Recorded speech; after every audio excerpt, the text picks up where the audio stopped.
Hi for today's video mga ka-chopper. So yan, gagawin ko pala sa araw na ito ay mag-chop ng pataputol. So ayan, ito pala yung gagawa kong chop na to ay pang-kantin pala ito mga ka-chopper.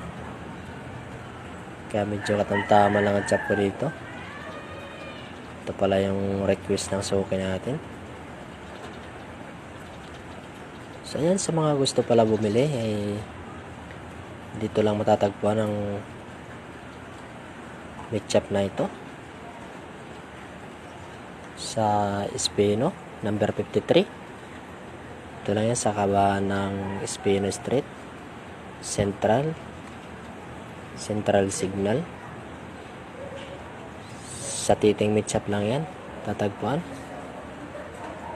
Yan mga suki, mga ka-chopper, punta lang kayo dito. Pwede rin kayo mag-visit sa akin. So ayan, wholesale pala tayo dito sa Titing Meat Shop. Ayan, sa makakapanood po pala sa video ko na to ay shoutout sa inyo. Maraming salamat. Comment lang kayo mga ka-chopper.